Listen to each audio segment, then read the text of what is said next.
Bonjour et bienvenue dans cette conversation entre zèbrettes indépendantes. Je suis Marjorie Véron et j'accompagne les zèbres au potentiel intellectuel, sensible, hypersensible, multipotentiel, peu importe l'étiquette, à développer un projet qui leur tient à cœur et bien d'autres choses encore.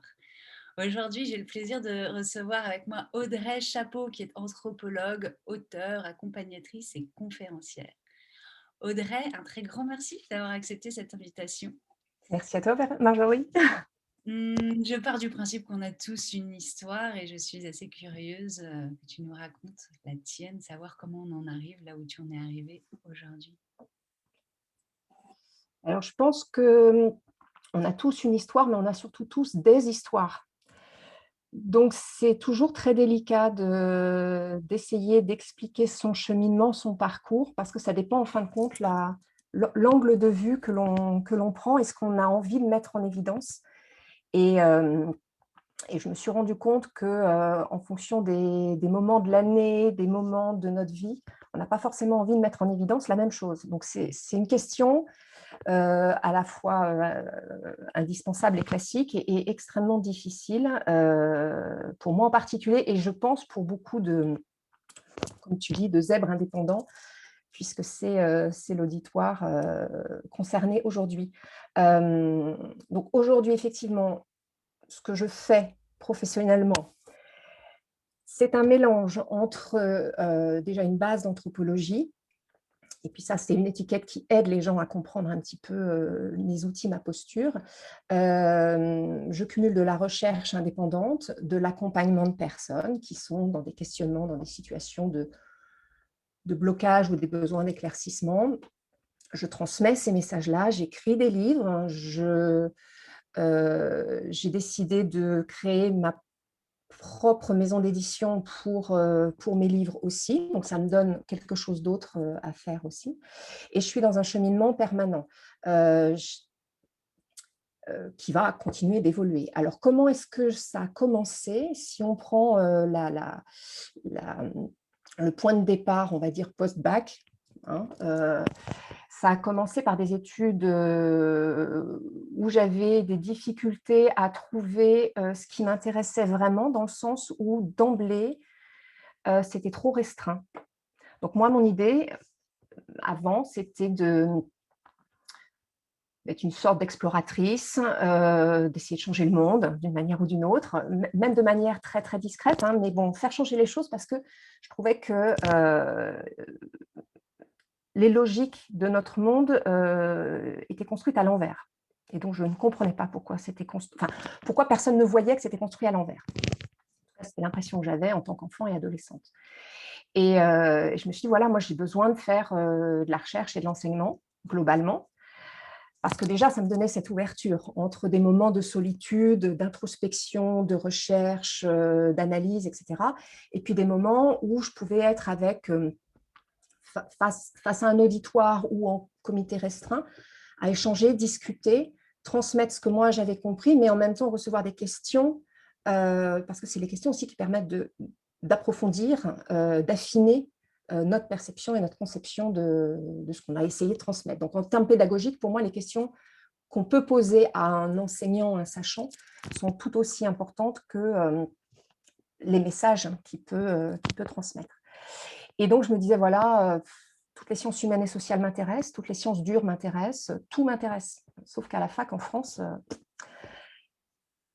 Et donc, je me suis dit, voilà, je vais commencer par, j'ai fait un bac C, donc maths au départ, je vais commencer par l'économie, parce que si j'arrive pas au bout d'études longues, ça me permettra de trouver rapidement un emploi. C'était en tout cas les conditionnements de l'époque à ce moment-là. Et puis très rapidement, ça allait pas du tout.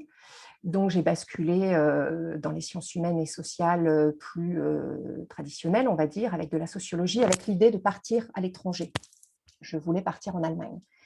Et donc, j'ai fait une dizaine d'années d'études à l'université. Donc, d'abord économie 2 ans, ensuite sociologie, pour préparer mon départ en Allemagne et des économies, puisque je ne voulais pas partir en Erasmus au moment.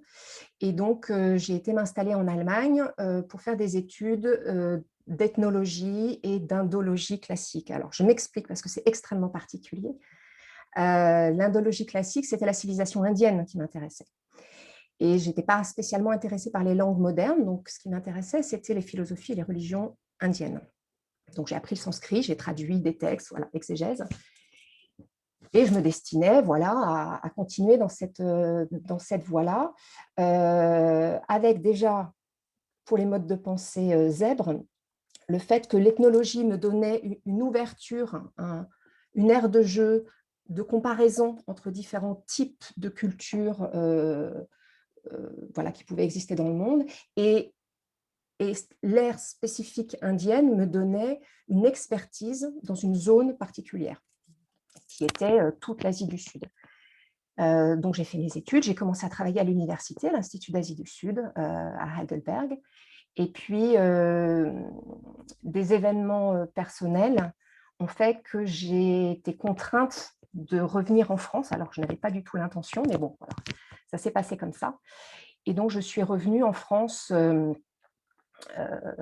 toute jeune diplômée, maman solo d'un petit garçon de 3 ans. Et là, je me suis dit, voilà, ethnologue indianiste en France, je fais quoi? Donc, après quelques petits jobs à droite, à gauche et des temps de recherche, je me suis dit que l'interculturalité en entreprise, c'était extrêmement logique, puisque l'anthropologie ou l'ethnologie, c'est en fin de compte comprendre autrui, comprendre d'autres manières de faire, comprendre d'autres manières de penser, comprendre d'autres manières de vivre et comprendre comment on s'adapte à d'autres manières de faire et à des environnements qui peuvent nous être hostiles, nouveaux, étrangers, etc. Et donc, je me suis dit, bon, en entreprise, il n'y a aucun souci, je vais trouver ce qu'il me faut avec l'interculturalité. Et là, je rentre dans le vif du sujet, hein, difficulté. Ben ouais, mais vous n'avez pas de diplôme pour rentrer dans l'entreprise, on va faire quoi avec vous? Donc, à chaque fois que j'ai été convoquée pour un entretien, c'était la curiosité de mon CV qui intéressait, mais il n'y avait rien au bout. Et moi, je ne comprenais pas, je venais de passer 7 ans en Allemagne, je me disais, mais attendez, j'ai un diplôme de fin d'études, donc vous me mettez au poste, vous me mettez à l'épreuve, et puis si ça ne fonctionne pas, ou vous ne donnez pas suite à la période d'essai, ou c'est moi qui pars si ça ne me convient pas. Pour moi, c'était extrêmement logique. C'est ce que j'avais...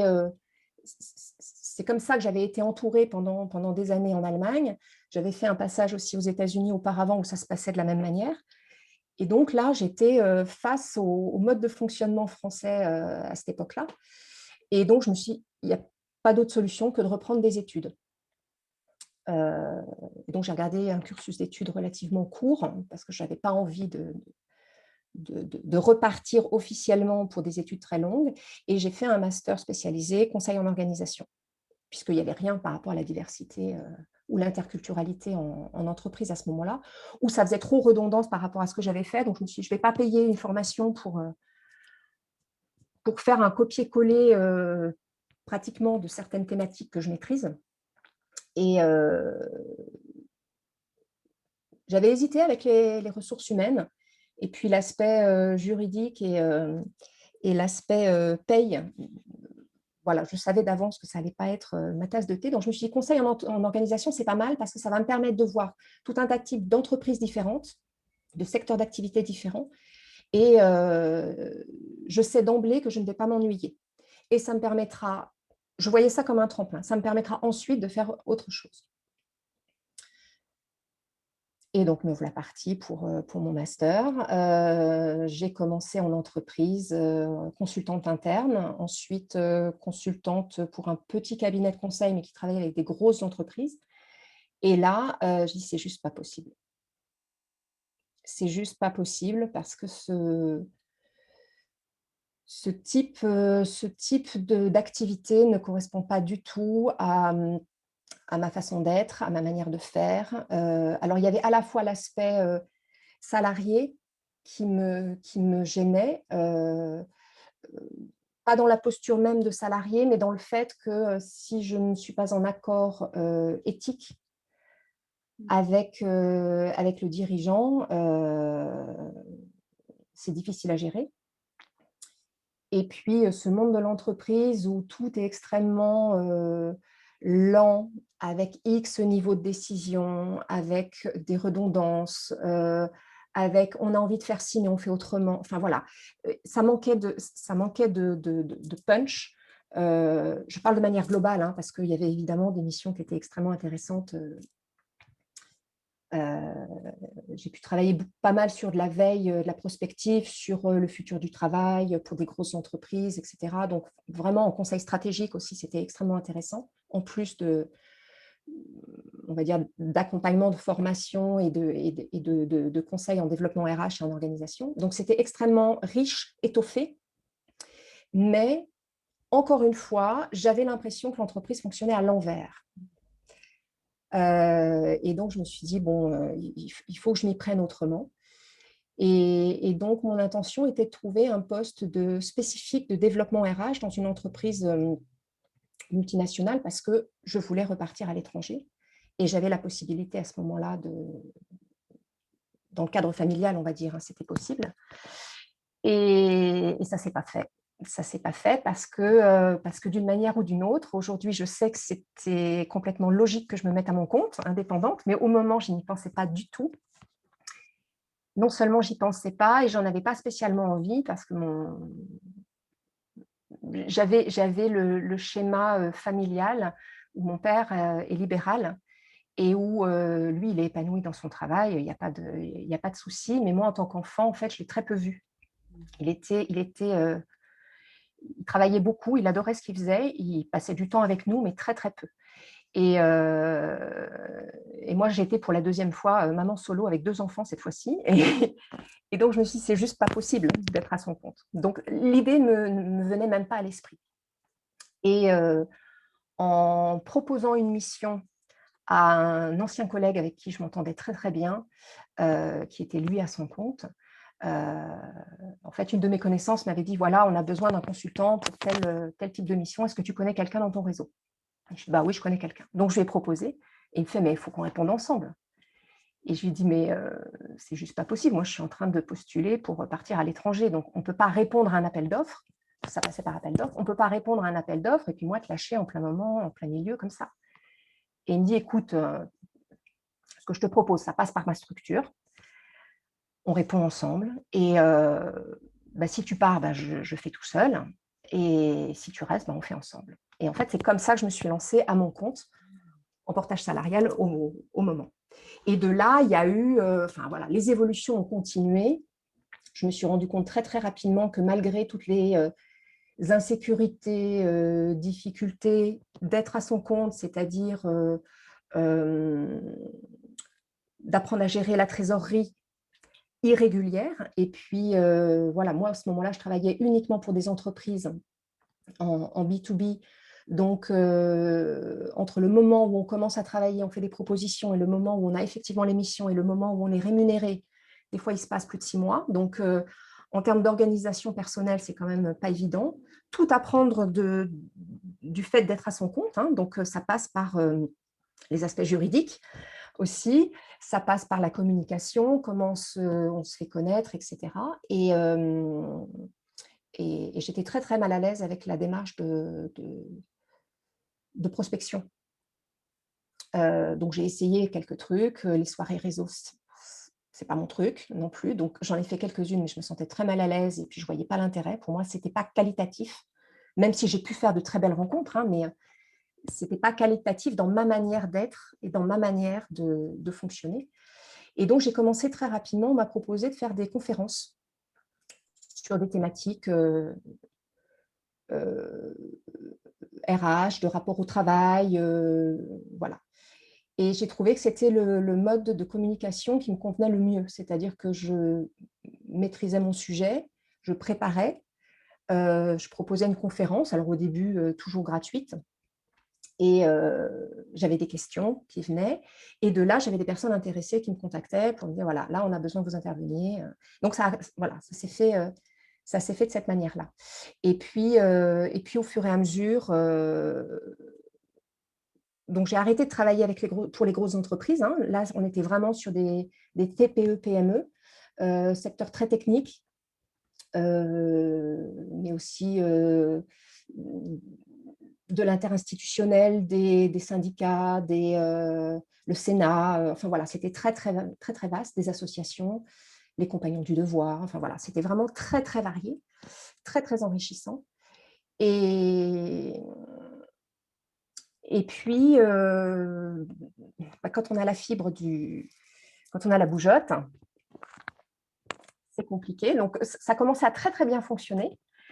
Je me disais: «Voilà, là, je commence à avoir, un chiffre d'affaires, correct ou voilà, j'ai pas forcément à calculer à la fin de mois, comment je vais m'en sortir, pour le mois suivant» et cetera. Et et mon conjoint a eu une mutation. Alors on l'avait demandé, hein, il a eu, mais on l'avait demandé et on est parti en Guadeloupe. Et donc là, je me suis dit: «Bah, je vais faire la même chose en Guadeloupe que ce que je faisais, à Lyon, au moment». Et en fin de compte, ça s'est pas du tout passé comme ça, encore une fois. D'abord, je me suis rendu compte que travailler pour les entreprises en Guadeloupe ne me convenait pas. Et en plus, ça demandait quand même un certain temps parce que la mise en réseau est extrêmement importante, là-bas. On est vraiment dans des traditions d'oralité, beaucoup plus qu'en métropole. Et donc quand on arrive et qu'on connaît personne, alors même si, voilà, je peux rencontrer des gens assez rapidement et sympathiser assez rapidement, mais on n'est pas dans le réseau business non plus. Donc voilà, c'était assez compliqué. Et puis je me suis retrouvée aussi dans une situation où je devais m'occuper, des enfants, de manière complètement différente. C'est-à-dire que même s'ils étaient suffisamment grands, j'avais l'obligation, on va dire, la contrainte de devoir les amener et aller les chercher dans différentes écoles, sans arrêt. Donc ça m'a forcément bloquée dans mon élan et je me suis dit: «Il faut que je fasse autre chose». En tout cas, que je module mon mon activité professionnelle. Et de là est partie l'idée de me dire: «Mais de toute façon, comme on sait qu'on allait rester que quelques années en Guadeloupe, qu'on allait revenir en métropole et qu'après on avait encore envie de repartir», je me suis dit: «J'ai besoin de mettre en place une activité, qui soit pérenne, même si on est amené à déménager». Et donc la solution, c'était en ligne, accompagnement en ligne. Et là, je me suis dit: «Mais en tant qu'anthropologue, tu as besoin d'être sur le terrain, tu as besoin d'être sur place pour palper. Ça ne peut pas le faire en ligne. Ça ne sera pas faisable». Et, et puis les bonnes étoiles qui descendent comme ça, quelqu'un qui m'appelle, qui me dit: «Voilà, je vous appelle de la part d'un tel que vous connaissez, qui était un client chez vous et j'aurais besoin d'un accompagnement professionnel, reconversion professionnelle». Euh, Puisque je travaillais à la fois sur les aspects collectifs et à la fois sur les aspects individuels, transition de vie. Et je lui dis: «Ben oui, mais moi, je suis en Guadeloupe maintenant». Il me fait: «Ben, vous ne faites pas en ligne?» Je dis: «Ben, écoutez, je ne sais pas. Je vous propose un deal. On va essayer. Si ça ne fonctionne pas, ben, trouver quelqu'un d'autre. Et puis, si ça fonctionne, on continue». Et donc, je me suis rendu compte que ça fonctionnait très, très bien. C'était d'autres canaux qui passaient, mais c'était tout aussi qualitatif et riche que d'être sur place. Et donc, je me suis dit: «Voilà, je vais me lancer là-dedans». Et en parallèle, j'avais commencé à écrire quelques articles, quelques mini-articles sur LinkedIn. Et quand j'ai vu les réactions qu'il y avait, je me suis dit: «Mais mince, ça intéresse, ça intéresse». Et j'avais 2-3 personnes qui m'avaient dit: «Pourquoi tu n'écris pas un bouquin?» Un bouquin sur quoi? Il y a déjà tout qui est dit, il y a plein de bouquins qui sortent sans arrêt. Et donc ces idées-là qui m'avaient, les petites graines qui avaient été semées, plus voilà, ces marques d'intérêt, d'attention, de questionnement approfondi qui émergeaient, ont fait que je me suis dit: «Bah, je vais écrire d'autres articles». Donc, dans mon idée, c'était écrire régulièrement des articles pour LinkedIn. Et puis, au bout de 3 ou 4, je me suis dit: «Mais ça va pas, Audrey, tu as intérêt à écrire un bouquin».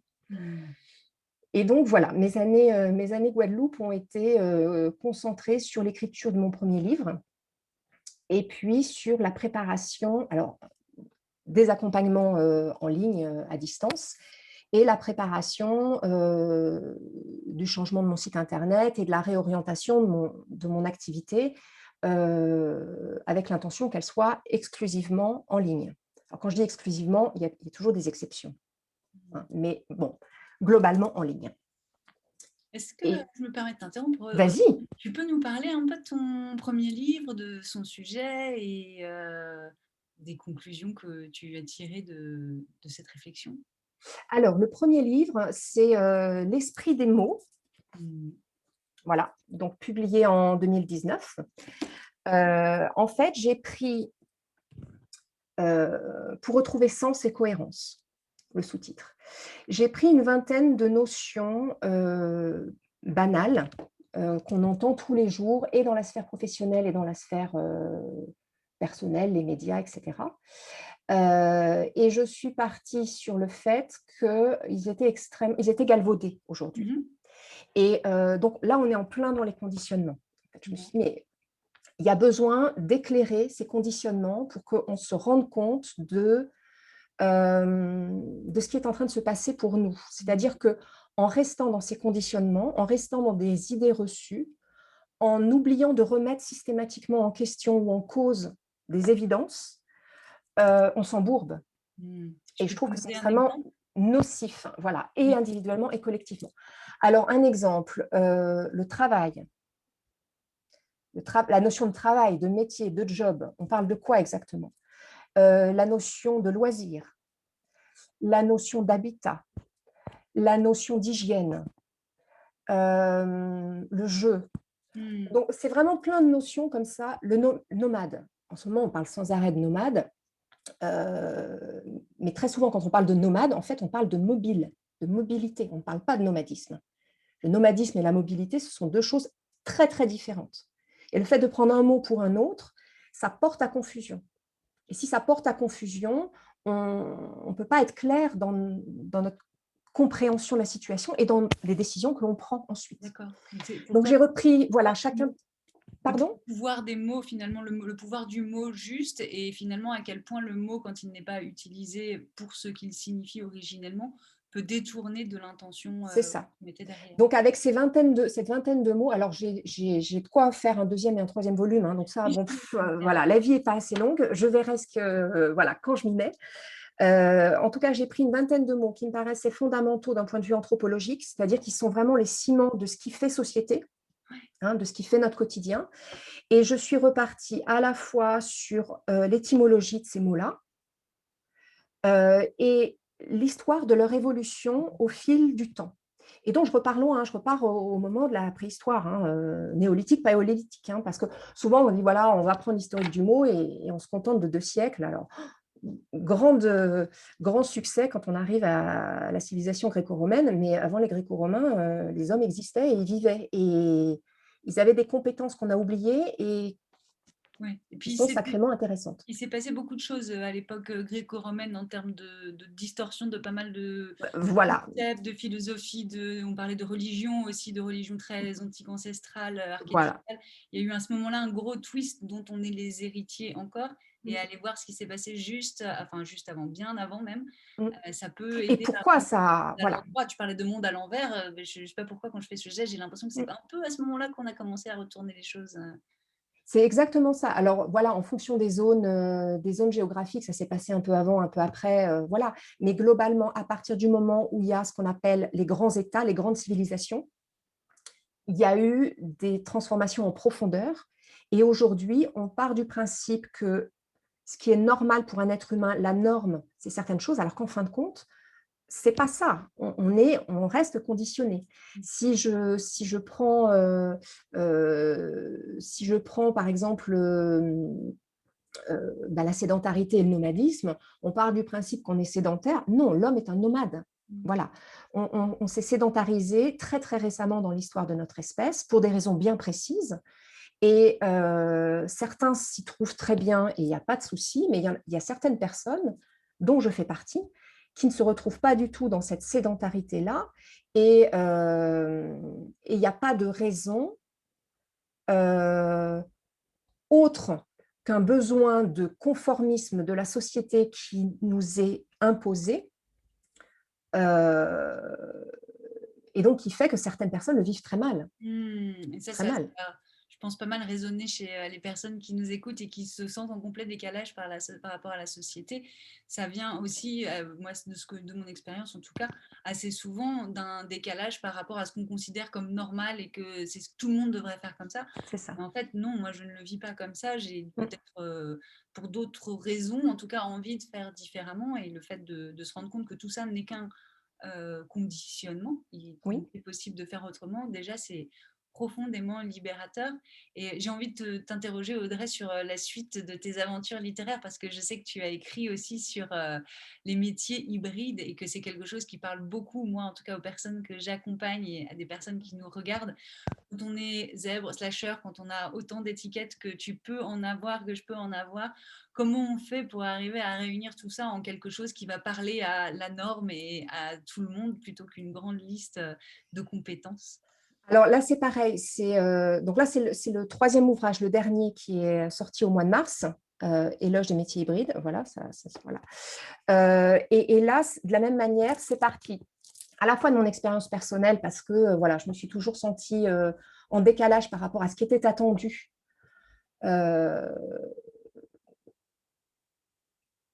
oui, par rapport à ce qui était attendu d'une certaine manière. Et puis, je me suis rendu compte, donc, au fil de toutes ces années-là, que la grande majorité des personnes qui me contactaient, de ma clientèle, étaient comme ça aussi, hein.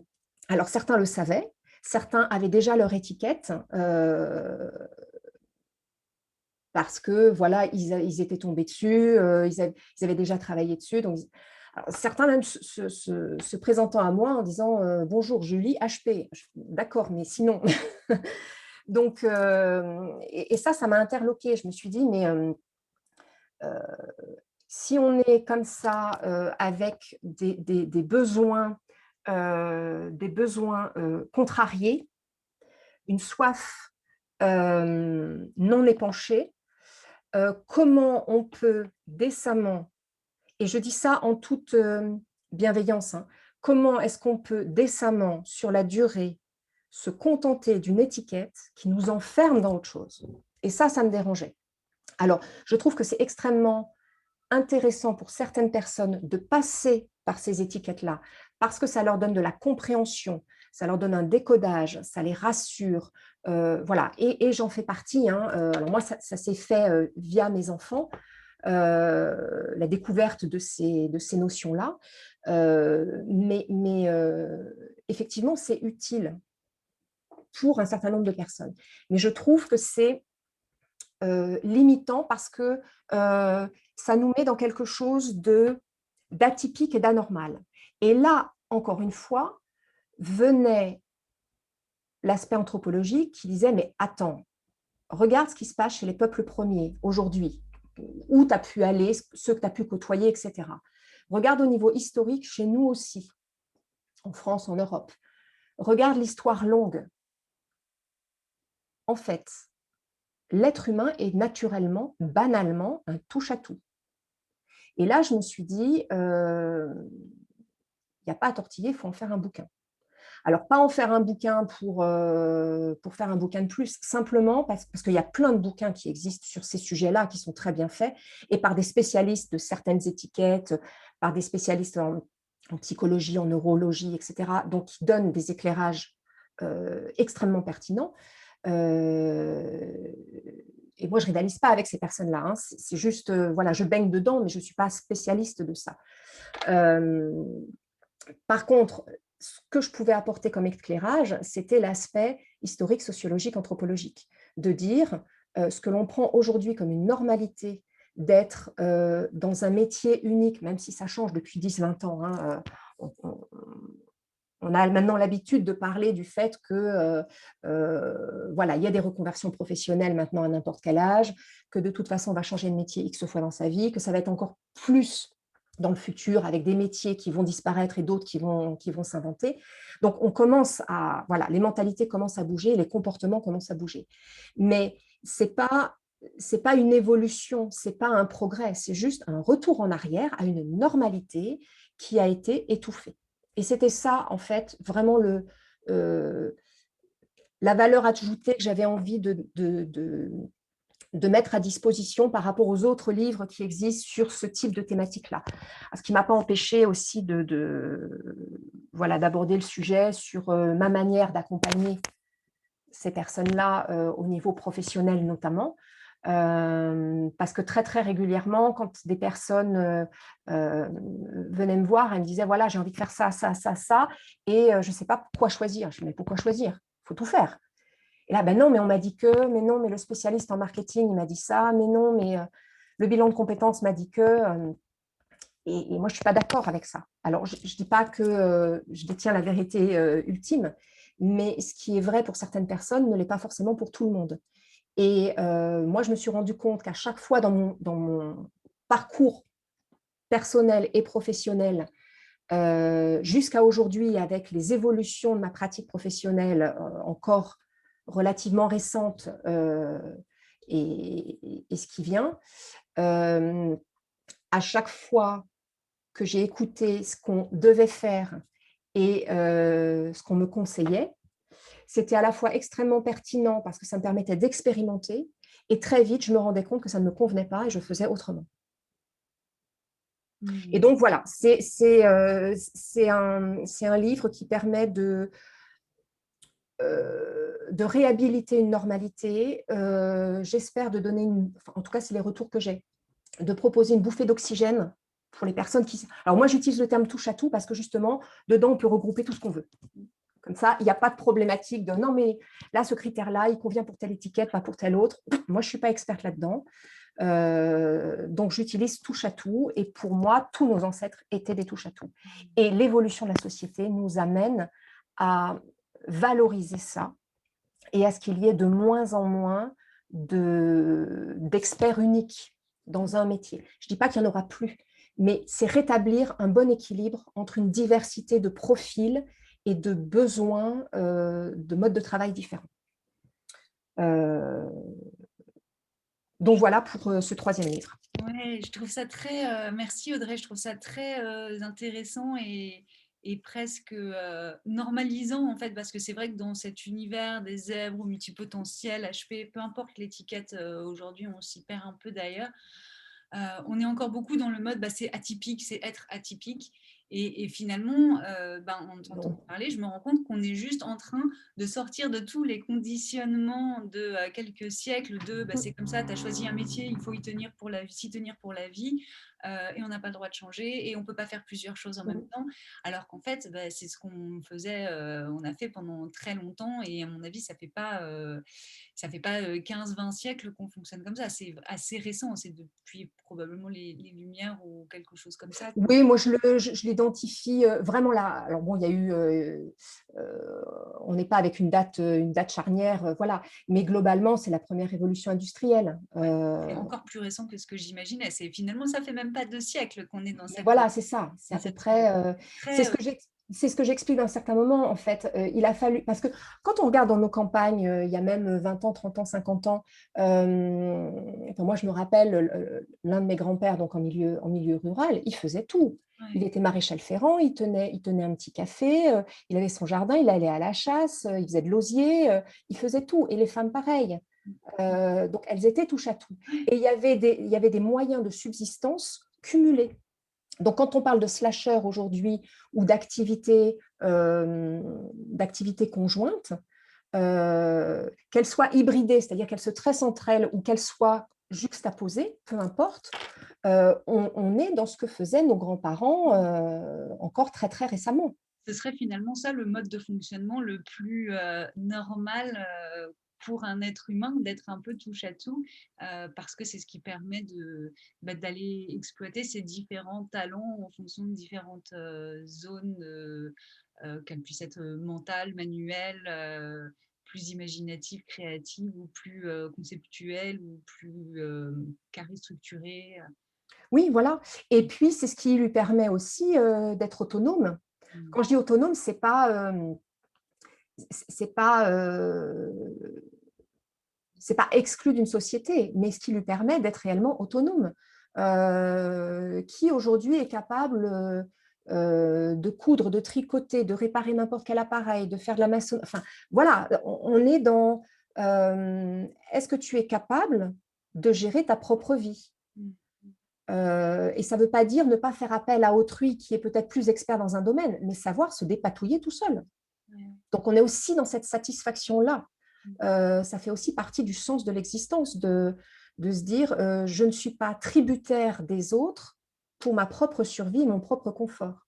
Absolument. En sachant, comme tu nous l'as bien démontré, avec la présentation de ton parcours, que tout ça évolue au fil de notre évolution personnelle et évolue au fil de la vie. Je suis assez curieuse qu'on parle de ça, si c'est OK pour toi et tu me dis que c'était OK. J'ai l'impression qu'on vit un peu une évolution parallèle là-dessus aussi, c'est-à-dire qu'on a commencé par choisir un fil, on l'a tiré et puis au fil du temps, les gens qui viennent de nous voir, on leur apporte des choses de plus en plus différentes. Et aujourd'hui, tu parlais à une époque, tu as accompagné les transitions de vie, personnelles ou professionnelles. Et puis finalement, aujourd'hui, ça devient de plus en plus global et avec un travail qui va de plus en plus en profondeur. Tu parlais de travailler sur les mémoires, la libération Oui, des mémoires transgénérationnelles, karmiques. Est-ce que tu veux entre nous en autres. parler? Oui. Alors, deux portes d'entrée différentes. La première, c'est que je me suis, dans les accompagnements que j'avais, donc voilà, professionnels ou internationaux en fait, euh, dès le premier rendez-vous, je savais où était à peu près le point de blocage chez la personne. Je ne peux pas l'expliquer, je le savais. Je disais, OK, ça va se passer comme ça. Ou là, elle vient avec tel besoin, mais le problème, il est ailleurs, il est là. Voilà, c'était comme ça. Bon. Et très rapidement, je me suis rendu compte que même si avec des outils, on va dire, d'accompagnement, développement personnel plus ou moins classiques, hein, voilà, enfin, moi, je me suis formée à plein de choses. J'ai été voir pas mal de disciplines différentes pour croiser aussi tout un tas. Alors voilà, il y a des choses qui m'intéressent, il y en a d'autres qui m'intéressent moins, mais j'avais une belle boîte à outils bien fournie. Et, et avec la qualité de relation spécifique que je peux, avec ma singularité, on va dire, ça créait avec les personnes qui venaient me voir des résultats, ils étaient tous contents, enfin voilà, ils étaient satisfaits, etc. Mais à chaque fois, je disais, mais c'est quand même bizarre que, vous voyez, ce qui se passe dans votre vie professionnelle, ça fait écho avec ce qui se passe dans votre vie privée. Ou alors, vous voyez, ce qui se passe dans votre vie professionnelle, là, c'est la même chose que ce que vous m'avez dit qui s'est passé il y a 10 ans, et puis il y a 20 ans. Et puis, ça dit aussi quelque chose par rapport à ce que vous m'avez expliqué de vos parents, de comment vous avez grandi. Voilà, donc j'en faisais le constat au départ. J'en faisais le constat en me disant, voilà, il y a quelque chose de ce côté-là. Et puis, donc aujourd'hui, pour les personnes qui me contactent parce qu'elles sont dans des situations voilà, de réflexion professionnelle aussi, parce que c'est quand même le grand enjeu, l'un des grands enjeux de notre société actuellement. Hein.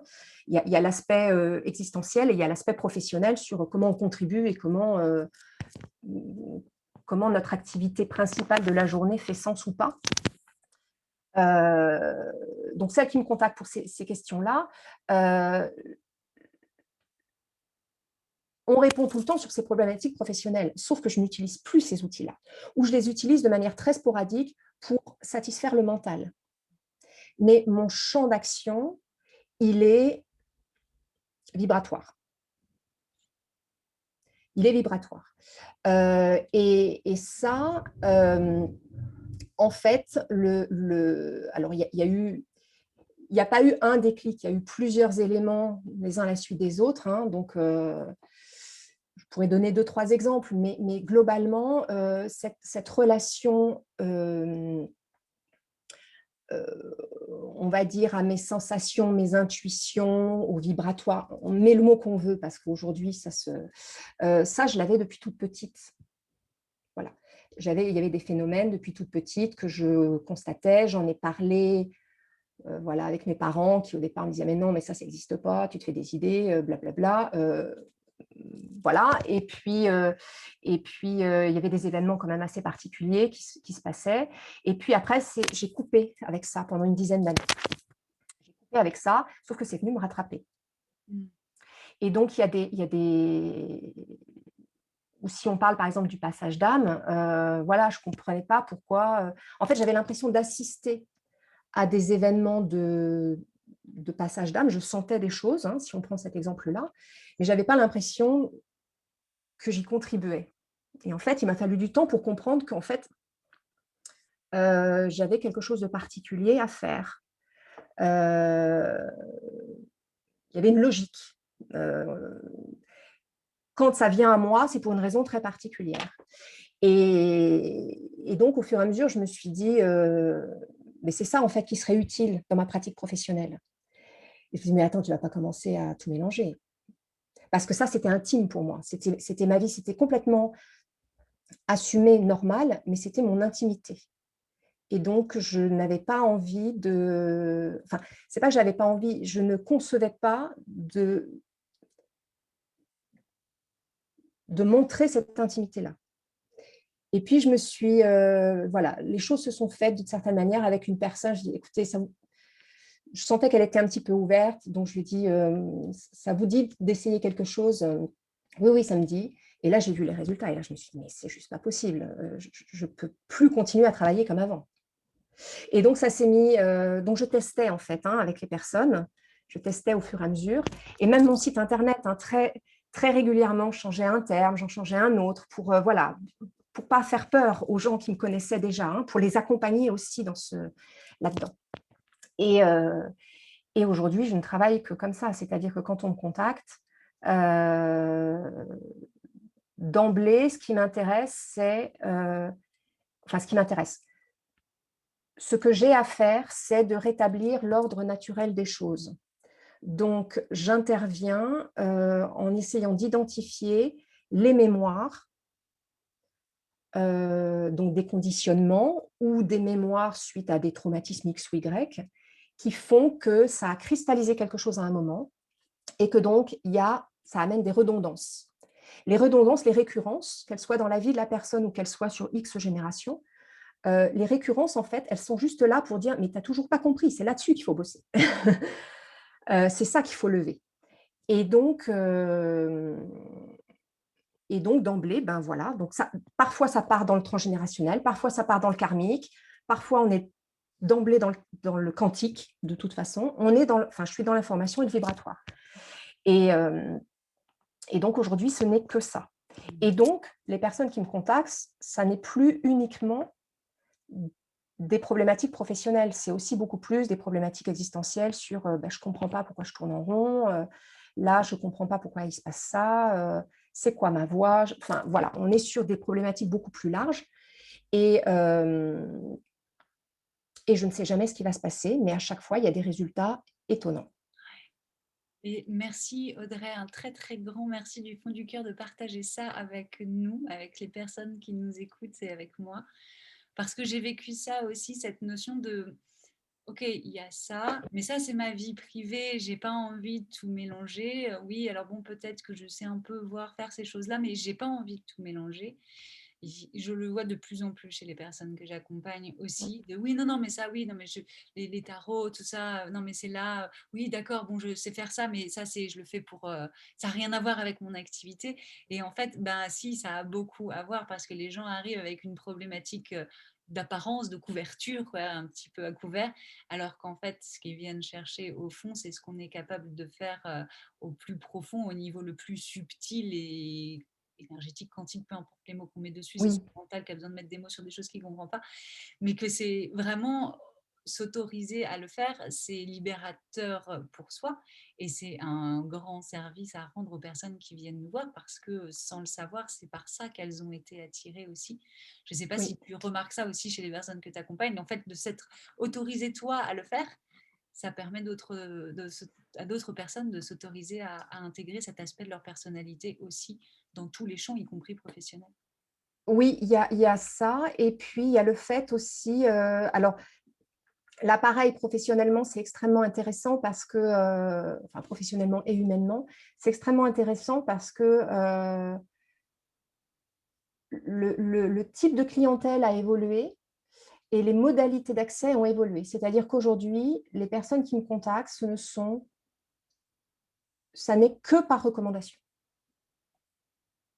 C'est-à-dire que là où il y a encore 3 ans, je passais un certain temps à communiquer, voilà, à faire des posts, d'une manière ou d'une autre sur certains réseaux sociaux. Aujourd'hui, j'ai plus besoin de faire ça. Mmh. Alors, j'en fais toujours voilà, pour activer, enfin, pour maintenir une visibilité plus ou moins régulière, qui existe de toute façon avec mes livres en ce moment, mais voilà, qui va être variable aussi. Il y a des moments, là, cette année, j'ai été quand même très, très active. Je pense que je vais passer une phase, voilà, à agir différemment en termes de visibilité, mais c'est à la fois c'est satisfaisant et puis ça donne, c'est comme si ça donnait des preuves que j'étais exactement sur ce que j'avais à faire. Ça ne veut pas dire que je n'étais pas à ma place avant. C'est simplement que il y avait une focale qui n'était pas totalement bien ajustée, en fin de compte. Donc là, ça donne à la fois de la puissance, ça donne des types d'accompagnement complètement différents, c'est-à-dire là où auparavant, il y avait des accompagnements sur 10 à 20 heures, aujourd'hui, en 1 à 3 séances, c'est plié. Et quand je dis 3 séances, voilà, en majorité, c'est une séance. 2, parce qu'ils ont eu tellement de réponses qu'ils se disent alors on va continuer. Donc, et puis bon, ça amène aussi d'autres résultats, mais voilà, donc on est sur des dimensions complètement différentes. Et puis, ça permet aussi de casser certains tabous. Parce que, voilà, moi, j'ai pris la décision d'être totalement transparente par rapport à ça. Donc, je n'ai pas envie d'en faire non plus la publicité de partout. Bon, là, on en parle entre nous et ça me pose aucun problème. Il y a d'autres circonstances dans lesquelles j'en parle aussi, mais je n'ai pas envie de rentrer dans quelque chose euh, d'exhibitionniste Oui, parce que en faire c'est pas servir, le travail en tant que tel, en fait. un argument commercial, C'est comme on pas le un voit pas argument mal comme aujourd'hui. C'est voilà. devenu un peu une mode aussi de moi je canalise, viens travailler avec moi, tu vas avoir des canalisations, des ceci, des cela. C'est ok, ça arrive, ça se fait pendant le travail et sache que ça fait partie des choses que je fais, mais c'est pas forcément le truc que tu mets en avant systématiquement parce que c'est pas Voilà. l'objectif. Et même sur mon site, j'ai eu très souvent la réflexion, bah, quand on regarde sur votre site, en fait, on comprend que vous allez sur des zones un peu particulières, mais vous ne dites pas franchement. Je fais, mais je vais pas dire. D'abord, c'est tellement différent entre une personne et une autre. Voilà, les aléas du direct. On a été coupé. Audrey, on était en train de dire que c'est difficile d'expliquer avec des mots sur un site internet ce qu'on fait quand ce qu'on fait est si différent d'une personne à l'autre. On ne sait jamais exactement dans quelle dimension on va partir, ce que ça va apporter très concrètement à la personne. Oui, c'est ça, on ne sait pas. Et puis, voilà, j'ai pas envie de rentrer dans des détails parce qu'il y a pas mal de choses qui sont aussi qui sont encore inexpliquées. Il y a des mentalités qui ne sont pas encore prêtes à tout entendre. Donc, je préfère me baser sur l'expérience. Et voilà. Et pour l'instant, ça ne gêne pas, en fait. Ça questionne de pourquoi t'en dis pas plus, mais ça ne gêne absolument pas. Donc j'en reste là. Ça me Oui, convient bien de cette manière-là. ouais, je comprends bien aussi quand on est dans ces domaines-là, effectivement, il y a pour moi beaucoup d'humilité parce que c'est très difficile de savoir précisément ce qu'on fait. J'ai vraiment le sentiment qu'on est au tout début du balbutiement de toucher quelque chose de très très grand. Là, c'est tellement que le début. Ben, c'est le début où c'est. Alors moi, je vois pas ça comme un début. Je vois ça euh, comme, comme une remémorisation de quelque chose de complètement naturel. Oui, qu'on fait depuis très longtemps, mais qu'on commence juste à comprendre intellectuellement et physiquement, qu'on commence juste à expliquer, même si pour moi, ça y est, on a compris. Euh, y À a... la fois, on commence à le comprendre avec les outils de notre société actuelle qui sont une certaine idée de la science, des sciences. Et c'est ça qui est intéressant, notamment dans certaines recherches un petit peu avant-gardistes, je dirais, en tout cas non dogmatiques, qui existent entre les univers académiques et certains peuples premiers, par exemple, hein, puisque bon, eux, ils sont quand même les témoins, les détenteurs de sagesse qu'ils ont préservée, alors que nous, on a décidé de les oublier ou de les mettre de côté ou de les critiquer. Enfin, voilà. Donc ça, c'est plusieurs millénaires d'histoire. Et on se rend compte, en fait, que et des chercheurs dans des domaines extrêmement pointus, académiques, et ces personnes, enfin voilà, certaines de ces personnes, hommes et femmes, qu'on appelle hommes et femmes médecine au sens large, en fin de compte, parlent de la même chose avec un vocabulaire différent. Mais ils parlent exactement de la même chose. Et ça montre bien que, puisque eux sont les détenteurs de traditions et de savoir-faire de leurs ancêtres et de leurs ancêtres, etc., et qu'on retrouve ça dans tout un tas de cultures différentes, sur des continents différents, entre lesquels il n'y avait pas forcément de contact, ça montre bien qu'il y a des origines communes, des invariants communs à l'humanité, alors, et à la fois sur Terre et au niveau informationnel vibratoire. Et voilà, donc pour moi, c'est un bon signe que ce soit une évolution dans ce sens-là, mais c'est retrouver la mémoire. Retrouver la mémoire et retrouver la pratique. Moi, je le conçois comme ça.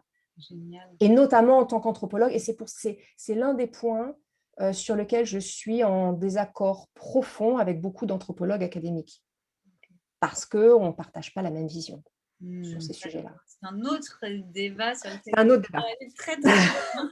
Et je te remercie beaucoup, Audrey, parce que j'ai un peu l'impression qu'on a bouclé la boucle, c'est-à-dire qu'on a commencé par cette impression que le monde tournait à l'envers, et j'ai l'impression que depuis quelque temps, progressivement, on est en train de le refaire tourner un peu à l'endroit en reconnaissant la richesse de la diversité des activités, qu'une seule personne soit capable de faire plusieurs activités, de partager ça, une reconnexion avec ces dimensions qui nous dépassent un peu et qui sont là depuis des temps assez primordiaux. Est-ce que ce serait pour toi un indice qu'on est en train de... En tout cas, moi, je le vois comme ça, qu'on est en train de se remettre à tourner dans un certain sens. Est-ce que... Alors, en tout cas, on est dans un tournant, ça c'est évident. Enfin, ça fait déjà un certain temps que je parle de mutation anthropologique, c'est-à-dire on n'est pas dans une évolution, on n'est pas juste dans un changement de régime. Si on prend au sens sociétal, on est vraiment dans des modifications profondes de nos logiques de fonctionnement, de ce qui compte, de ce qui ne compte pas. Et je pense que dans quelques années, et quand je dis quelques années, c'est certainement quelques décennies, nos enfants, petits-enfants se diront mais qu'est-ce qui leur est passé par la tête pour agir comme ça? Pour moi, je parle vraiment de mutation anthropologique parce que c'est exactement du même ordre que la domestication du feu, que passer de nomade à sédentaire, que l'invention du bâton, du premier outil. Hein, ce n'est pas le feu la première découverte, la première transformation humaine, ce n'est pas ce qui s'est passé avec le feu, c'est le bâton qui a permis de rester droit pour d'économiser son énergie et donc d'avoir une posture différente, ce qui a amené des changements même morphologiques différents. Et je pense qu'aujourd'hui, on est vraiment dans une phase, dans un tournant, et l'effet Covid participe à ça aussi, avec des résistances et puis des ouvertures, hein, voilà, mais participe aussi à déstabiliser. C'est un petit peu comme la tour qui s'ébranle, pour se débarrasser de ce qui ne fait plus sens, de ce qui ne fait simplement plus sens, et de pouvoir trouver d'autres manières de faire. Donc je pense que, et c'est ce que je disais notamment dans l'un des points centraux de mon deuxième livre, c'était de réhabiliter notre rapport à l'incertitude et au sacré. Et c'est vraiment ça, le sacré étant le vivant, hein, le rapport, une connexion au vivant, et au vivant au sens large. Donc, ce qu'on est en train de voir aussi avec les communications animales, avec les végétaux, l'intelligence des plantes, des arbres, etc., tout ça, ça participe à ces changements de mentalité en profondeur. Et ça va avoir un impact sur nos modes de vie, sur la manière de considérer le travail, le loisir, parce que ça c'est pareil, loisir-travail, ce sont des inventions extrêmement récentes. Ça ne fait pas sens pour l'être humain, loisir-travail. Il a des activités, c'est tout. Donc il va y avoir des chamboulements énorme, ça c'est évident. Génial. Génial. On est en plein dedans et j'ai hâte de voir où est-ce que tout ça nous emmène. Un très, très, très grand merci, Audrey, pour cette conversation passionnante dans laquelle on aurait pu, je crois, passer des heures sur plein de sujets. C'est très riche. Merci d'avoir partagé tout ça avec nous. Et si on veut te retrouver, on met un lien sous la vidéo, c'est ton site internet?